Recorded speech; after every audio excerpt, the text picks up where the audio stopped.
Meus irmãos, a paz do Senhor, amém? O assunto, né? Irmão, vou falar, muito tempo eu passei para entender, tentar trazer em 50 minutos a questão da existência de Deus. Aí eu tive que voltar aos meus meandros filosóficos novamente. Eu passei um pouquinho com Søren Kierkegaard, o filósofo dinamarquês. Tomei meia garrafa de café com Immanuel Kant. Prosseguei um pouquinho com o príncipe da Prússia, Friedrich Nietzsche. Só que debrucei, troquei ideia e me convenci aos pés do apóstolo Paulo. O apóstolo Paulo foi mais convincente sobre estas questões. E para isso eu quero abrir com vocês um texto na carta aos Colossenses, capítulo 1,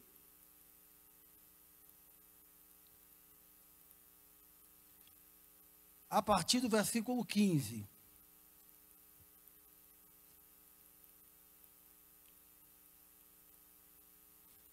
Colossenses 1,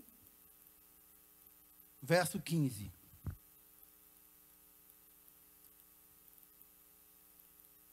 Vamos pegar do 12, para termos uma compreensão exata do texto.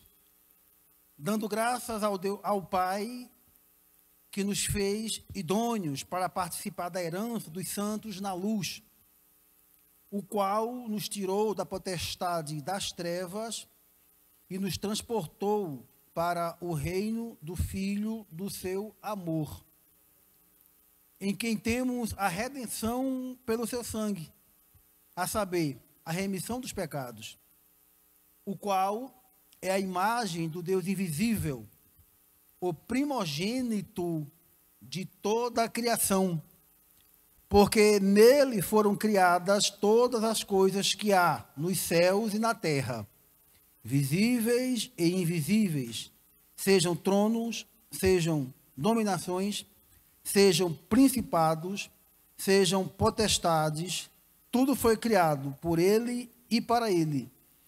E ele é antes de todas as coisas, e todas as coisas subsistem por ele. E ele é o cabeça do corpo da igreja, o princípio e o primogênito de entre os mortos, para que em tudo tenha a preeminência. Porque foi do agrado do Pai que toda a plenitude nele habitasse. Agora, abra sua Bíblia no livro do Gênesis, capítulo 1, versículo 1. Gênesis 1, 1.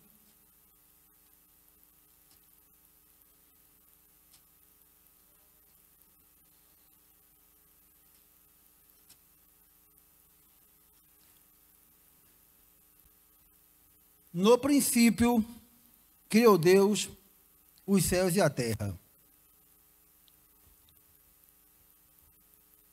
Eu devo confessar que esse é um tema difícil de explicar. Por quê? Questões de compreensão. Eu falei para vocês, esses filósofos, que eu voltei às minhas raízes filosóficas, não foi à toa. Não foi à toa. Tentar provar a existência de Deus, tentar mostrar que Deus existe, todos nós que tentamos provar que Deus existe, e existe uma forma de provar que Deus existe, a partir da encarnação de Cristo. Somente a partir da encarnação de Cristo, tornou-se plausível e provável a existência de Deus. Eu já falei desse irmão, ele é doutor em física nuclear. Infelizmente, em 2017, ele partiu para o Senhor, é o irmão Christian Shen. E, em termos de bibliografias, vocês não são, e eu não peco em relação a isso, porque sempre eu trago informações bibliográficas. Quem quiser que pesquisar, que busque, tem muitos livros dele, é baratinho, tanto em PDF, que é de graça, quanto em físico. Vale a pena você comprar. O irmão Christian Shen, o doutorado dele em física nuclear, ele baseou-se em Romanos 8. Romanos 8 foi a tese dele em que ele baseou para doutorar o artigo dele em física nuclear. Ele veio pregar em Goiás. E no livro dele, Dá-me Entendimento, ele conta essa narração. Ele veio pregar em Goiás. Ele viajou o mundo inteiro pregando Cristo. E quando ele veio pregar em Goiás, ele veio pregar, e como a imprensa soube que tinha um físico nuclear, um doutor em física nuclear, que estava em Goiás, toda a imprensa foi olhar para entrevistá-lo e pedir para ele dar uma palestra na Universidade de Goiás. Ele convidou o irmão Décio Meireles, que foi o tradutor dele, e ele foi ministrar. E ministrando, ele falou para todos os físicos, todos os doutores da universidade. Ele falou: eu sei que a maioria que aqui estão, devido ao seu alto grau de conhecimento, não acredita em Deus. Vocês dizem que em Deus ele é uma prova meramente ilusionória.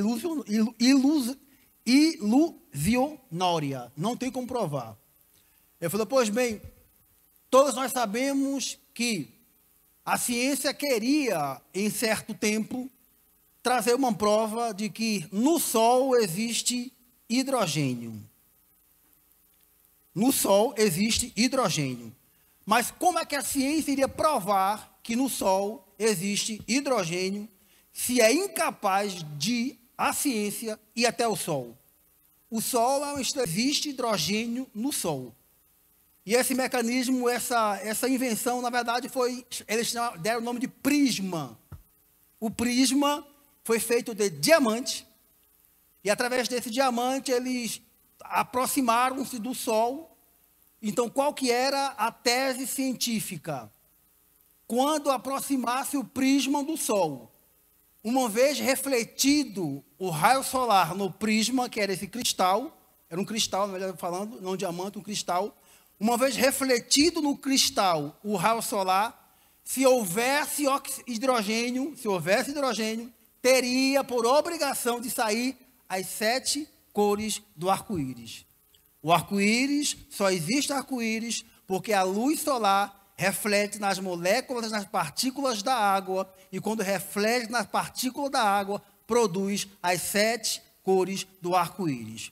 E quando trouxeram o prisma, colocaram de frente do raio solar, que o raio solar bateu, refletiu as 7 cores do arco-íris, e com isso a ciência deduziu que existe hidrogênio no Sol.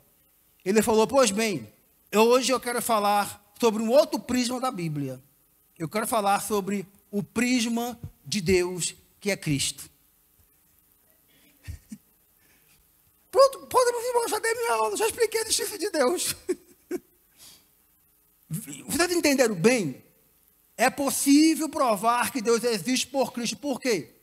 Deus, o Pai, sem o Filho, ele era inaudível. Quando ele desceu no monte, toda a congregação de anjos desceu com ele. Todo Israel estava perto do monte. Jeremias e Osés disseram que quando Deus desce naquela ocasião, ele vai preparado como um noivo para encontrar-se com a noiva. Ou seja, Deus estava com veste de gala. Ele marcou o encontro com Israel ao pé do monte Sinai. Ele desce com toda a pompa de anjos. Deuteronômio fala que eram miríades de anjos. Israel estava no pé do monte. Deus se empolgou e foi falar com o povo. Quando Deus falou com o povo, todo mundo correram. Ninguém entendeu nada. Deus sem um filho, ele é inaudível, não tem voz. Deus sem um filho, ele é invisível. João diz que ele é a imagem. Ele é expressa caracteres. Ele é a imagem e semelhança de Deus. Quem vê a mim, vê o Pai. Ele falou para Filipe. Deus sem um Pai é inalcançável. Ninguém vem ao Pai por mim, se não for por mim, disse Jesus. Deus sem o Filho, ele é imperceptível, incomunicável. Não tem como ter uma comunicação. Por causa disso, é que foi possível, e foi mediante isso, que o Verbo teve que encarnar. E com a encarnação de Cristo é possível provar a existência de Deus mediante Cristo. Por quê? Agora, permita-me usar um pouco aqui princípios filosóficos. Existe um filósofo chamado Immanuel Kant. Kant era cristão. Por ser cristão, Kant, ele é o Monte Everest de todo pensador. Se você acha que é alfabetizado, eu te desafio a ler Immanuel Kant. Se você acha que é alfabetizado, você pega um livro que ele escreveu, Crítica da Razão Pura. Você abre a primeira página, capítulo 1, você lê, no 4º parágrafo, você tem que voltar ao primeiro, porque você já esqueceu de tudo que foi falado. Todos que leem Kant, é um exercício de compreensão. Porque Kant ele escreveu 2 livros. O primeiro livro que ele escreveu foi a Metafísica de Deus. A Metafísica de Deus. Por que ele escreveu a Metafísica de Deus? Ele mostrou o seguinte: meta é além. Física, ou seja, vai além do physis. Vai além do que é provável. Vai além do que é palpável. E depois que Kant escreveu a Metafísica de Deus, que é chamada Metafísica Kantiana, desde então, a ciência parou de tentar perturbar no quesito da provação da existência divina. Ele prova e ele fala que Deus, ele é tão necessário quanto o ar que respiramos. Crente era cristão. Ele diz o seguinte: para os ateus e os agnósticos que não creem em Deus, a existência de Deus tem que ter. Por quê? Porque até para os ateus é o consolo do que os maus irão pagar pelas maldades que fazem. Então, a metafísica kantiana, ele prova a existência de Deus naquilo que é provável, naquilo que é lógico. Ou seja, é tão lógico que o explicar torna-se ilógico. É tão claro que quando mais explica, mais claro e evidente fica. Depois disso aí, você pode ler um pouquinho também, que é outro filósofo, difícil de entender, Søren Kierkegaard. Kierkegaard ele é o pai do existencialismo. Ele foi presbítero da igreja metodista. Ele não casou, porque disse que mulher dava muito trabalho. Dava muito trabalho, segundo Kierkegaard. Então ele ficou servindo a Deus como filósofo e como presbítero na igreja. E Kierkegaard diz o seguinte: ele traz uma ideia da questão do desespero e da angústia. Tem um livro dele chamado O Desespero de Abraão e o Temor de Isaac. Ele prova dentro deste livro, muito bom, o livro de Kierkegaard. Então ele prova o quê? Ele prova que o desespero da humanidade é a ausência de Deus. E Kierkegaard explica que todo mundo que vive desesperado só tem uma cura, a fé. Que é através da fé, que é o remédio único, vivo e eficaz, que pode suplantar, arrancar e tirar, erradicar todo o desespero. E é Deus, ele paira aonde o desespero respira. E uma vez que Deus habita, não tem mais lugar para desespero. Logo, Søren Kierkegaard, o pai do existencialismo, quem entende um pouquinho de filosofia, sabe o quão que foi importante a existência do existencialismo, provando a realidade de Deus e conciliando Deus com filosofia, Deus com conhecimento, Deus com cultura. Então, em Kierkegaard, entendemos que a existência de Deus é possível e explicável na existência do sofrimento humano. E o sofrimento humano só é eliminado, minado, arrancado, tirado quando Deus habita e quando Deus existe. Deus existindo, Deus habitando, o sofrimento humano é desaparecido. Então, mais uma vez, Kant escreve o outro livro, A Crítica da Razão Pura.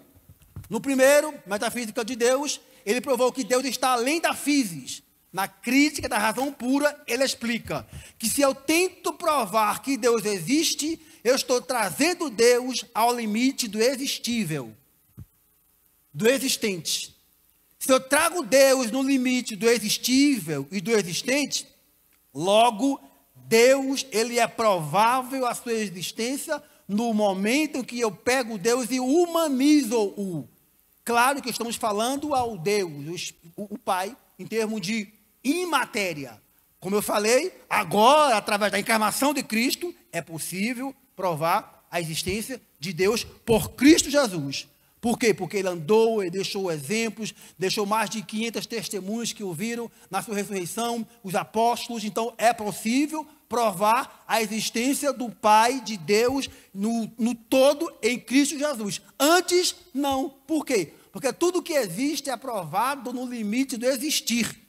Se eu queria provar antes da encarnação que Deus existia, eu teria que pegar Deus e materializá-lo e provar que ele é visível, provar que ele é tateável, pegável, tocável, cheirável, sentível, e não era. Em Cristo provou-se a existência. Antes de Cristo, não. E o texto que eu li diz que Cristo é a imagem do Deus invisível. Muito importante esse texto. Eu coincidi, fiz uma ponte com o livro do Gênesis, que diz, no princípio criou Deus. Em hebraico, Bereshit. Tira o beit, que é uma preposição, fica a palavra reshit. O verso 18 fala que Cristo é o cabeça. Quando eu pego a expressão hebraica, que é reshit, tirando beit de bereshit, fica apenas reshit. O sentido de reshit é roshi, significa cabeça. Em Cristo nós temos o quê? Todo o cabeça da criação. E Paulo fala que ele é o primogênito de todos os mortos. Não, não é de entre todos os mortos. Existe uma preposição grega ek. E ek significa de entre, saindo de. Ele é o primogênito de entre todos os mortos. E também o primogênito da criação. Com isso, eu quero primeiro trazer uma explicação ariana, que é uma heresia ariana, em que se aplica que Cristo é criação divina. Sendo criação divina, é o que Ario pregou. Sendo criação divina, ele é uma das criaturas de Deus elevadas, não Deus. Isso aí é uma heresia ariana. E Ario explica isso, pegando o texto de Colossenses 1, 15 ao 18, e mostrando que se ele é o primogênito da criação de Deus, ele é criação, ele foi criado, ele é uma criatura elevada, não Deus, é criatura dele. Então, abra sua Bíblia no livro dos Salmos, 89. Salmos 89. Vamos pegar a partir do versículo de número 22, mas vamos até o 27. Todos nós sabemos que as Escrituras é o manual vivaz de Deus. E dentro deste manual vivaz de Deus, Deus nunca deixou de revelar-se através das Escrituras. Ele sempre revelou-se e sempre continuará a revelar-se através das Escrituras. E todos os capítulos da Bíblia, os 31.102 versículos da Bíblia, todos esses versículos, eles trazem revelações de Deus muito precisas, muito precisas. E quando Deus ele está dentro dos Salmos, provando e chamando à existência aquilo que não existe, usando os princípios tipológicos, e aqui é uma palavra, quando Paulo fala que ele é o protótipo, né? Que primogênito em grego é protótipo, que significa o primeiro tipo. Antes de fazer qualquer coisa, faz-se um tipo, faz-se algo que será exemplo para todos os demais. Então, em que Cristo é primogênito? Ele é o primogênito da criação, em que sentido? Salmos 89, versículo 22, pegando a pessoa de Davi, claro que Davi foi a pessoa usada para o Espírito de Deus trazer estas verdades, mas desde os versos 25 a 27 não se aplica mais à pessoa de Davi, mas à pessoa do Messias. O verso 22 diz o seguinte: o inimigo não o importunará, nem o filho da perversidade o afligirá, e eu derribarei os seus inimigos perante a sua face, e o ferirei, e os que o odeiam, e a minha fidelidade e a minha benignidade estarão com ele, e em meu nome será exaltado o seu poder. Porei também a sua mão no mar, e a sua direita nos rios. Ele me chamará, dizendo: Tu és meu Pai, meu Deus e a rocha da minha salvação. Também o farei meu primogênito. Olha só. Também o farei meu primogênito. E o que é primogênito? Aqui entra o verso hebraico. O hebraico, ele não rima com palavras como o português. O português, a poesia portuguesa, ela é rimada entre a primeira estrofe e a segunda estrofe. Então, 3A, B, C, então é a forma métrica em que rima. Poesias de rimas de palavras. O hebraico não. O hebraico não rima palavras. O hebraico rima sentidos, significado. Então, quando ele diz o seguinte: também eu farei o meu primogênito, que é. O que é primogênito? Ele vai explicar. O mais elevado do que os reis da terra. Esse é o significado de primogênito. Mais elevado dos reis da terra. Então, quando Cristo, ele é feito primogênito da criação de Deus, não era no princípio de que ele foi criado com os demais, mas foi o protótipo utilizado para que através dele toda a primogenitura que se estende desde o primeiro primogênito que foi morto, que matou, que foi Caim, até o último primogênito que vai se findar no quesito do reino milenial, ele traçou um período de quê? De elevado. Primogênito é aquele que é o mais elevado. Haja visto que para Deus, ele não conta a primogenitura por nascimento, mas por merecimento e posição. Por exemplo, Caim e Abel. Caim trouxe uma oferta, mas Deus não olhou para a oferta de Caim por ser ele primogênito, mas para a oferta de Abel. E o Hebreus diz que pela fé Abel trouxe uma oferta e Deus atentou para a oferta de Abel. Eu expliquei aqui no EBD que Deus atentou para a oferta de Abel e não da de Caim. Por qual motivo? Um motivo muito simples. Porque Caim, ele trouxe dos frutos, ele trouxe as primícias, mas não a melhor. E quando você pega o termo hebraico para Becori, que é o sentido de primogênito, primeiro, melhor, ele trouxe de toda a colheita, ele trouxe o primeiro.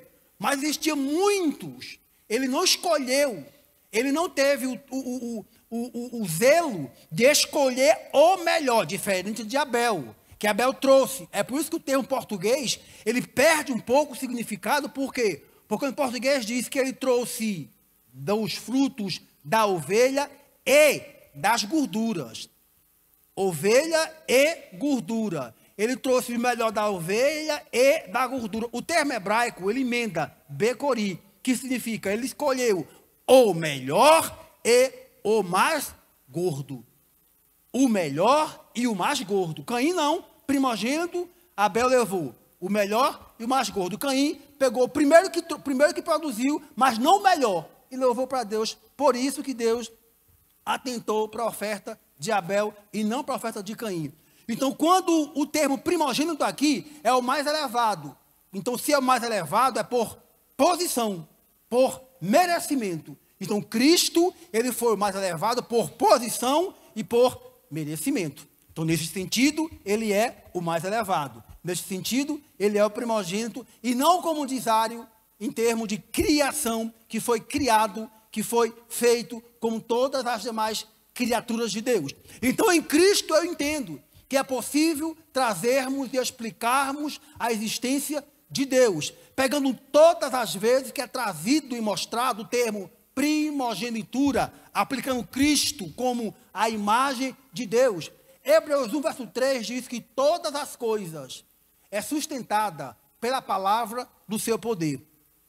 Todas as coisas é sustentada pela palavra do seu poder. Irmãos, você sabe o que significa? Que todas as coisas é sustentada pela palavra do poder divino, ou seja, de Cristo, porque na mesma carta, capítulo 1, diz que Deus falou de muitas vezes aos pais pelos filhos, mas agora, pelos pais através dos profetas, mas agora falou-nos através do Filho, o qual é a expressa imagem exata da pessoa de Deus. E o versículo continua sustentando todas as coisas pela palavra do seu poder. Para vocês terem uma ideia, a terra, se a terra, ela tivesse, a inclinação da terra é de 23 graus. 23 graus é a inclinação da terra. Esta inclinação de 23 graus permite termos as 4 estações. Esta inclinação de 23 graus permite que o mundo tenha 4 estações. A terra, ela tem uma crosta muito espessa. 804.500 é a expansão da crosta terrestre. A largura, a crosta. Para quê? Para proteger a terra. De quê? De todos os meteoritos que caem. E os que caem, os meteoritos, são mais de 80 milhões de meteoritos que caem por dia.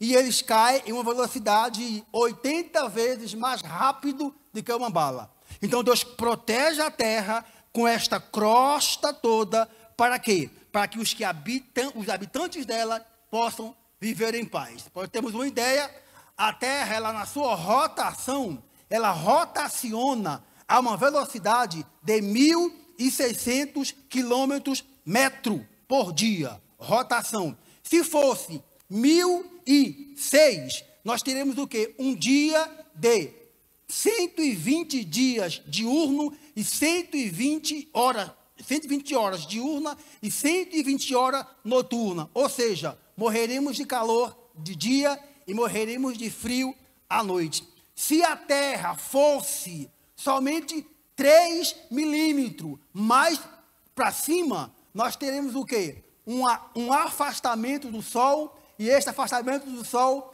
impediria de ter vida, oxigênio, impediria de existir vida na Terra. Se o mar fosse 24 metros, somente 24 metros, mais profundo, iria ter uma inexistência de gás carbônico e de oxigênio, não teria vida nem na terra e nem no mar. Quando Hebreus diz, sustentando todas as coisas pela palavra do seu poder, significa o seguinte: na hora que ele quiser, ele para de falar e tudo isto desaba.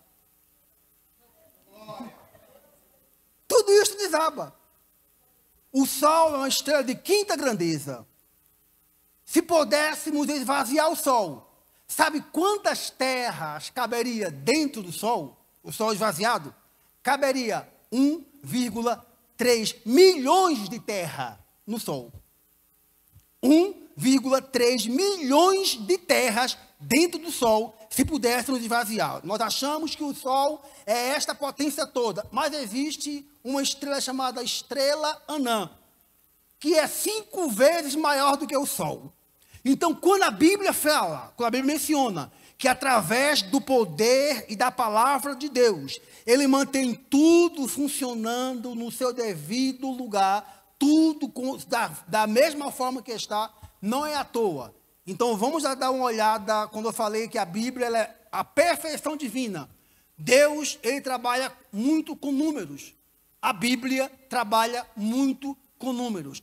Não é de se estranhar que os números 3 e 7, na Bíblia, principalmente em Gênesis, repete muitas e muitas e muitas e muitas e muitas vezes. Então, acompanhe comigo para você ter uma ideia do que eu estou falando.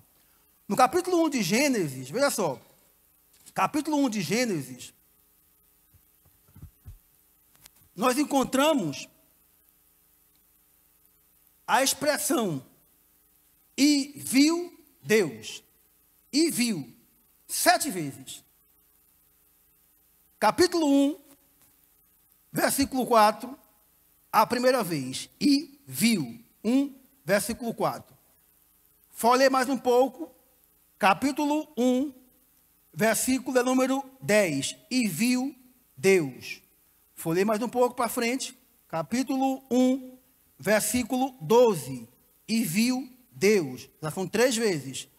Folhei um pouco mais para frente, capítulo 1, versículo de número 18, e viu Deus. Folhei mais um pouco para frente, capítulo 1, 4, capítulo 1, versículo 21, e viu Deus. Capítulo 1, versículo número 25. E viu Deus. Capítulo 1, versículo 31. E viu Deus. 7 vezes. O verbo ver aparece 7 vezes. A palavra que tudo era muito bom também são 7 vezes que acompanha. E viu Deus que tudo era muito bom. Aí você pergunta, mas por que perder tempo com isso? Por que perder tempo com isso? Perde tempo contando, irmão, 7 vezes que aparece, viu Deus que tudo era muito bom. Por que 7 vezes? É exatamente 7 vezes. Aí você sabe muito bem que 7 é o número da perfeição. O nome ou a expressão que Deus nominou aparece 3 vezes nas Escrituras. Deus deu nome a todo ser vivente, Deus deu nome às criaturas vivas, Deus deu nome às feras. Então, o termo que Deus deu nome aparece 3 vezes. Se você tiver curiosidade, você vai pesquisar. E tudo isso aí, entre o capítulo 1 de Gênesis, todo o capítulo 1. Não pode acontecer de tudo isso aí estar repleto de significados, está repleto de 3 e 7. 3 e 7, 7 e 3. Não é à toa. Tem um significado. O significado de 7, 3 e 4, porque a expressão haja aparece 4 vezes. Por que aparece 3, 7 e 4? Por que que Deus coloca isso aqui? 3, 7 e 4. 3 é o número, como posso falar, da Trindade. 3 é o número da Trindade. Pai, Filho, Espírito Santo. 7 é o número da perfeição. Já se perguntou uma coisa? Que como é possível provar que o Pai, o Filho e o Espírito Santo, eles são 3, mas são 1? Qual que é a lógica disso daí? A matemática explica. Ou seja, o meu perder de tempo, que para muita gente isso aqui é perda de tempo, que eu faço, que para a gente faz, é perda de tempo. Contar quantas vezes aparece, porque a gente não tem o que fazer, a gente fica, né, entediado. Vou contar aqui quantas vezes aparece esse trem bem aqui. Né? Contar. A gente perda de tempo. Né? Então, como que você pode provar matematicamente e explicar 3 em 1? 3 vezes 1 é quanto? 3 vezes 1 é 3, exatamente. Então, as 3 pessoas da divindade, sendo Deus, continua sendo 3. O Pai é Deus, o Filho é Deus, o Espírito Santo é Deus. Então, 3 vezes 1 é 3. Então, os 3, sendo Deus, os 3 permanecem e conservam a mesma identidade individualmente cada um. Aí, o que é que acontece? Ele vai 3 vezes 1, 3. Então, quando é para falar acerca de Deus, eu multiplico por Ele mesmo. Quando Ele quer aumentar e somar com Deus, 3 mais 1 dá quanto? 4, o homem. 3 mais 1, 4, é o homem. Para se referir a Deus, eu multiplico por Ele mesmo. Para somar com Deus, eu somo 3 mais 1. Então é por isso que Ele fez Adão, e é por isso que o verbo haver, haja, aparece neste livro 4 vezes. Por quê? Porque Deus somou a relação dele com a relação do homem, deu 4. Ele sozinho deu 3. E aparece 7 vezes a expressão, e viu Deus que era muito bom. Por quê? Porque se 3 é o número de Deus, se 4 é o número do homem, eu jogo mais 3 e dá 7. Deus, homem, criação.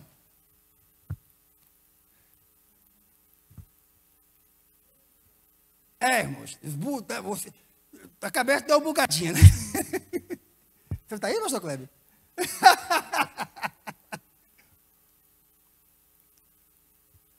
Então, tudo isso aqui, irmãos, não é à toa.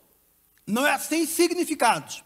Então, a existência de Deus, Ele está dentro de cada intuito, de cada vírgula, de cada verbo, de cada partícula, de cada adjetivo que a Escritura contém.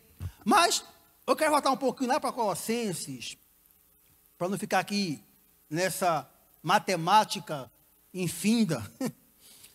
Eu quero trazer aqui uma explicação dentro desta expressão aqui. Capítulo 1 de Colossenses.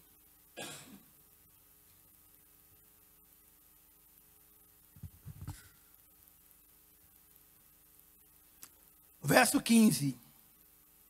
O qual é a imagem do Deus invisível. A palavra imagem, em grego, significa eikon. É a expressão imagem, eikon. E eikon significa carimbo de fixar moeda. Carimbo de fixar moeda. Significa, literalmente, uma impressora. Esse é o sentido. Impressora. Por que que Cristo ele é o primogênito de toda a criação? Porque através dele, o Pai fez todos nós. Através dele, o Pai fez todos nós. Vamos lá, vamos falar um pouco a Bíblia. Romanos capítulo 8. Romanos 8.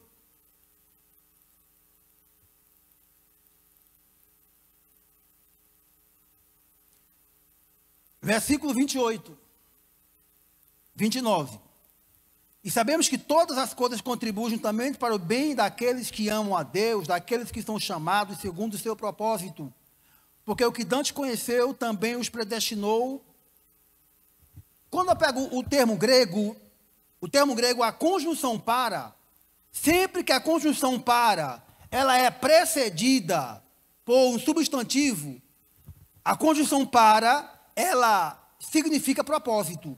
Ou seja, o termo grego diz o seguinte, ele também o predestinou, aí o grego diz o seguinte, com um propósito.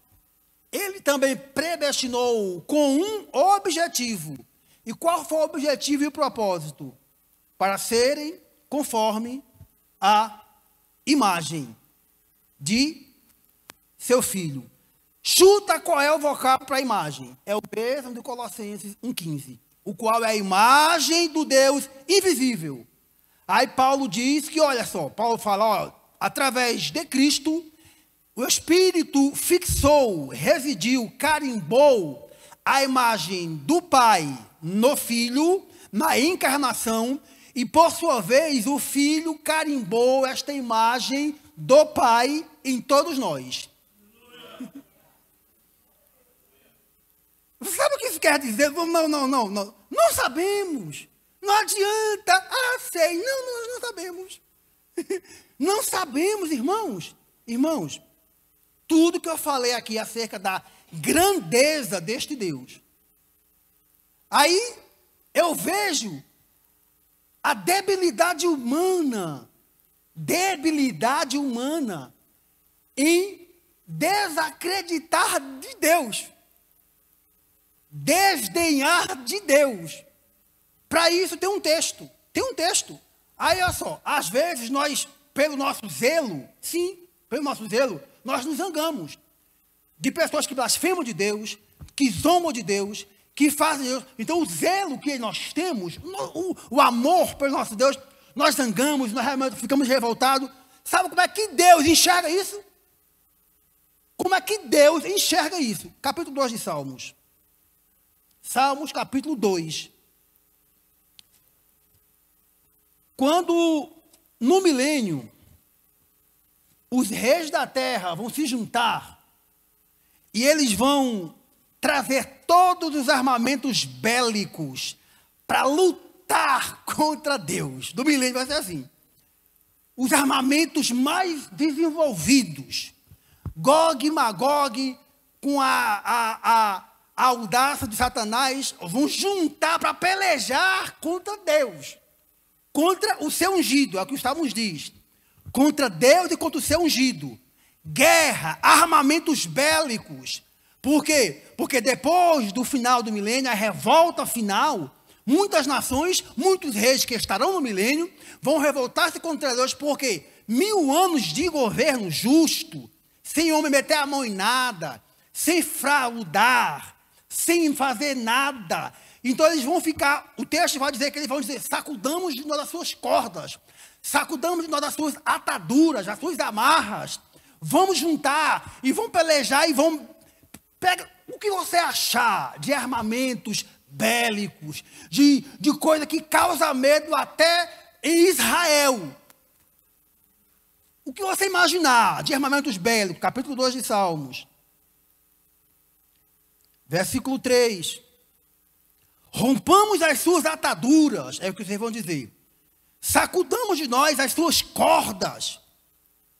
Aquele que habita no céu se rirá deles. O Senhor zombará. Sabe o que aqui o hebraico diz aqui? O hebraico eu nunca vi em outro texto, salvo a exceção esta. O hebraico diz que quando Deus ver isto, vai causar gargalhadas nele. Deus tem senso de humor, meu irmão. Agora você imagina, aquele que colocou a terra 23 graus para um lado, aquele que colocou 804.500 camadas de grossura para proteger a terra, aquele que colocou o sal milimetricamente de um lado, aquele que se a lua se erguer 3 centímetros para um lado, enchente, maremoto, tsunami, que sustenta tudo pela palavra do poder dele, vai ver os homens com armas de guerra. Não tem como não rir. Vocês não estão entendendo, não. Não tem como não rir, meu irmão. Quando Deus vai olhar, o texto hebraico, Deus causará gargalhadas em Deus. É só Deus dar as costas que tudo cai. Tudo desaba. Aí você acha, mas e o anticristo? Capítulo 2 de Tessalonicenses, 2 Tessalonicenses 2, versículo 8. O texto fala que o anticristo, a besta que segurado do abismo, tudo, aquele cabo que terrível, todo mundo terá medo dele. Quando Cristo vier, o texto fala que com o sopro da sua boca, só vai soprar. Acabou. Só soprou. Pronto. Só vai soprar. Pronto.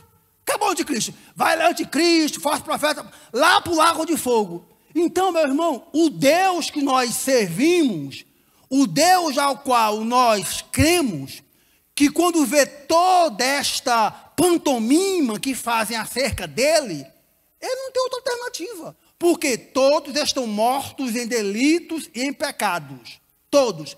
E todos vão prestar conta diante do trono branco dele. Deixa zombar. Deixa desdenhar, deixa zombar, deixa desdenhar. Aquele tal de quem ri por último ri melhor. E imagina quem é que vai rir? Deus. É Deus quem vai rir no final de tudo.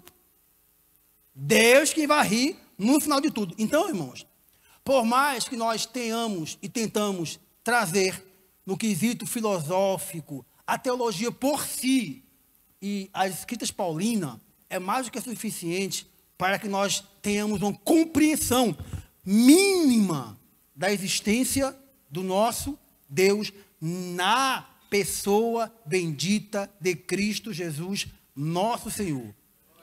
Então, graças à encarnação, o mistério, por quê? Porque Deus tem um mistério. O mistério de Deus foi revelado, é Cristo. O mistério de Cristo é a igreja. Então, o maior misterioso, por mais que o universo tenha um mistério, tem Deus.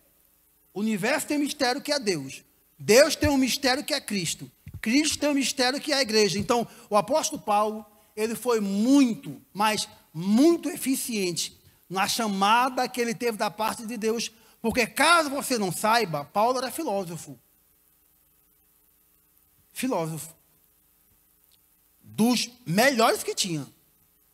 Ele passou 11 anos estudando a Mishnah, o Talmud, a Gematrá, e entendendo o que Deus fez com ele. É por isso que, no capítulo 2 da sua epístola aos Coríntios, ele diz, eu não fui ter convosco com linguagem de persuasão, filosofia humana. Eu fui ter convosco em espírito e em poder.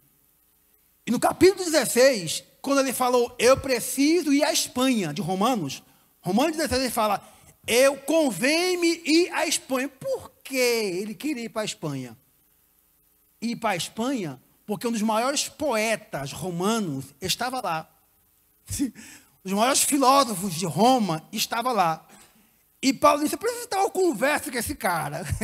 Eu preciso conversar um pouco com ele. Então, se Paulo, ele sempre mirava homens que tivessem mentalidade igual a dele e homens que tivessem conhecimento igual a dele. Então, Cristo pega Paulo e fala, não, Paulo, eu não quero você falando em linguagem de homens. Eu quero que você explique para os homens a minha linguagem. Eu quero que você explique para os homens a minha linguagem. Portanto, meus queridos irmãos, aqui eu encerro esta parte desta noite. Por quê? Porque quando nós entendemos que em Cristo é provável a existência divina, fica fácil de entendermos que a nossa fé, ela tem uma batalha e ela tem um escudo muito forte, que é a pessoa de Cristo. Então, não existe dentro da filosofia que possa derrubar o filósofo alemão Immanuel Kant. Então Deus levantou Kant, cristão. Deus levantou Kierkegaard, cristão. Deus levantou vários outros filósofos, matemáticos, cristãos, assim como levantou o irmão Christian Shen, doutor em física nuclear, que explicou que só é possível provar que no Sol existe hidrogênio através do prisma que é o brilho. E quando a Bíblia fala que Deus é o sol da justiça, quando a Bíblia fala que Deus é amor, através do prisma que é Cristo, foi possível nós vermos o seu brilho.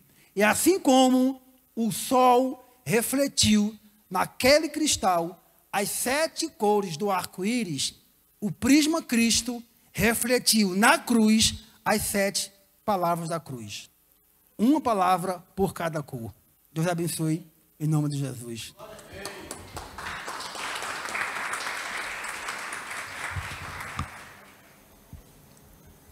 Paz do Senhor aos nossos irmãos. Muito obrigado, irmão Rosivaldo, evangelista Rosivaldo. Graças a Deus. Um certo cientista ouviu falar de uma tribo de índio e ele quis conhecê-la. Ele chegou, se identificou. O cacique perguntou, quem é você? Eu sou cientista tal. Mas o que é cientista? Ele disse, cientista é um homem que estudou muito e sabe de todas as coisas. Eu, cientista, sei muito.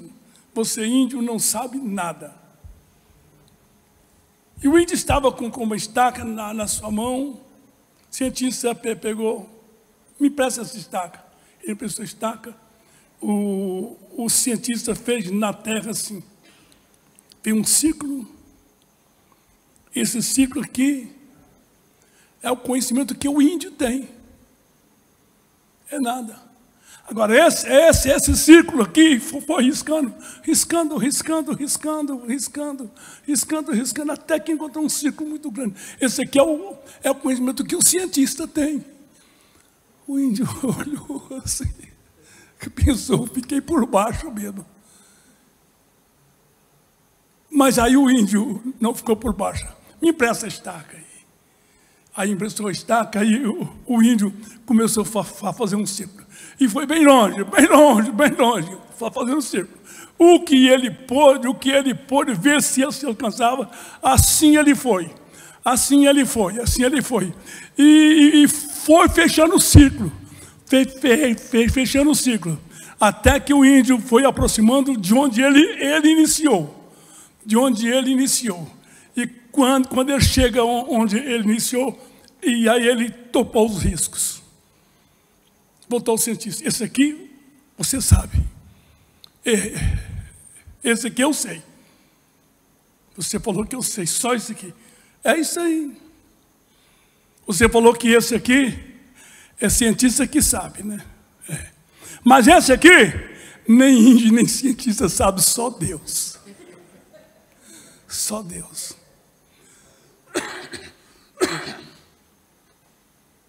No bom sentido, se nós formos prescrutar a existência de Deus, se não for pelo Espírito, nós vamos ficar doidos. Vamos ficar doidos. Mas Deus tem levantado homens. Deus tem levantado homens, igual aquele Antônio Gilberto, pastor Antônio Gilberto, cientista. Foi ele do Brasil e um crente da Metodista para a NASA. Servir a NASA quando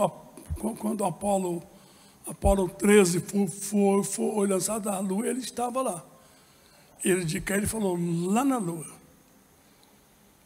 Só que sabe muita coisa. Vamos ver. Como era o tempo, no tempo de Adão. Mas vamos, liga o computador. O computador foi pá, e pluf, parou. Tentar a segunda vez, a terceira vez, e quando tenta a terceira vez, que é impossível, aí o computador dá um alarme, chamando eles de burros. Chamando os cientistas de burros. Aí queimamos o computador. O computador são 24 metros de comprimento por 20 metros de altura. Queimamos o computador. Ligaram para um engenheiro de Nova York. Olha, o computador deu um próprio problema aqui. E nós, então, não estamos sabendo. O engenheiro pega o jatinho e vem cá na NASA. Ele pegou, ligou, o computador estava normalzinho. O que vocês querem ver? Nós queremos ver um tempo retroativo. Ele não é obrigado a passar por uma coisa que está errado. Ele não é obrigado. Vocês observem bem aí o que está correto e o que não está, porque ele não passa mesmo. Você lembra que Josué mandou a terra parar e a terra parou. Lembra que o relógio de Acas voltou 10 graus, né? Então eles botaram mais ou menos 6.000 anos. Aí o computador foi, e mostrou o período que o Josué mandou a terra parar. Então parou 23 horas e 20 minutos. Mostrou lá. E depois o relógio da casa de Acas. Então retroagiu 40 minutos. Com 23 horas e 20, com 40, é o que a ciência acha hoje, a falha no percurso da Terra de 24 horas. Então Deus é perfeito e nós precisamos compreender que nós estamos bem aquém para entendermos essas coisas todas. Mas isso aí é bom, a gente tentar isso aí. Agora, precisamos compreender que eu e você somos um carimbo de Cristo que Ele nos cunhou. Pau. Nós somos, eu e você somos. Cristo é cunhado com o carimbo de Deus. Expressa a imagem de Deus Pai. Eu e você somos expressa a imagem de Jesus Cristo. Isso é motivo de alegria, de orgulho para nós. De falar, eu sou crente. Quando eu sempre falo, irmãos, não tem uma coisa melhor do que ser crente. Se Deus fez uma coisa melhor do que ser crente, Ele guardou para Ele lá. Ele não mostrou a nós aqui não. Amém, irmãos? Deus abençoe vocês.